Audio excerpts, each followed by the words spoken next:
بخاری اندر حدیث پاک خاتون آئی یا رسول اللہ صلی اللہ علیہ وسلم میں اپنے نفس کو ہبہ کرتی ہوں، یعنی آپ کے حرم میں آنا چاہتی ہوں، نکاح کرنا چاہتی ہوں۔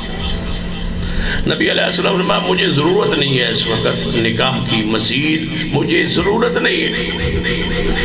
عورت کہنے لگی محبوب جی میں تو پھر اپنے نفس نو تواڈے نال ہبہ کرنا ہے، یعنی نکاح کرنا ہے آپ سے۔ رسول اللہ نے فرمایا مجھے نہیں ہے حاجت ضرورت نکاح کی۔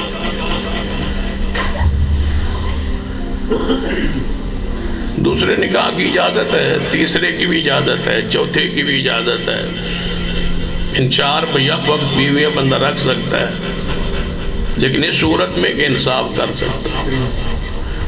انصاف سے مراد نان نفقے کا ذمہ داری اٹھا سکتا ہو، خرچہ دے سکتا ہو، ان کے مطالبات جو ہے جائز ان کو پورا کر سکتا ہو، جسمانی قوت بھی ہو، مالی قوت طاقت موجود ہو، تب دوسرا تیسرا چوتھا نکاح کرے۔ ایویں نہ جتے رابطہ ہو جائے تے نکاح جڑ کے بہ جائے تے مگر بیویاں پیچھے پیچھے تے بندہ آپ اگے کہ نسیا ہو، ایسا نہ کرے۔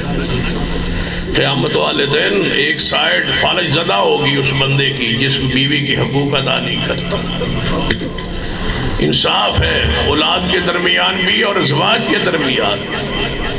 رسول اللہ دعا کرتے تھے کہ یا اللہ مجھے عائشہ سے پیار زیادہ ہے، عائشہ سے پیار زیادہ ہے، اس پیار پر بھی میرا مواخذہ نہ کرنا۔ یہ دل کی بات ہے، دل کا ملان ہے، دل کا جھکاؤ۔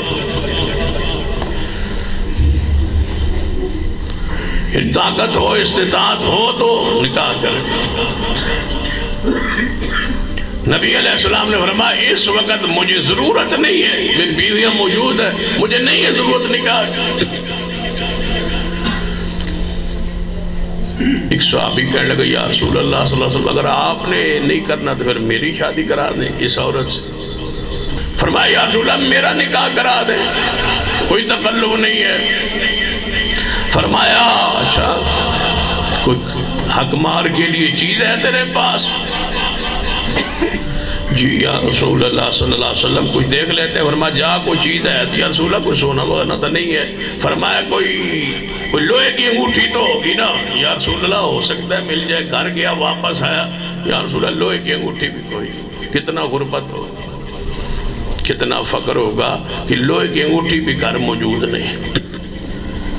لیکن رسول اللہ کو نہیں بتلایا ہوا، سن تھوڑے جے مال دی کمی آ جائے تو چیخو پکار کرتے ہیں، پوری جماعت کو بتلا، سانو جماعت کی دیتا ہے تو سا جماعت ہوں جڑا تول دیتی ہوئی۔ علیہ السلام سے کہتا ہے یا رسول اللہ گھر کچھ نہیں۔ آپ نے فرمایا کچھ قرآن کی صورتیں یاد ہیں؟ قرآن تو یاد ہے نا؟ قال قضا و قضا، ہاں محبوب جی فلاں صورت یاد، فلاں صورت یاد، فلاں صورت یاد بولتا جا رہا ہے۔ حضور نے فرمایا جتنا قرآن یاد ہے نا، جو صورتیں تجھے یاد ہے نا، یہ اپنی بیوی کو یاد کروا دینا، میں محمد نے یہی تیرا حکمار بنا دیا ہے۔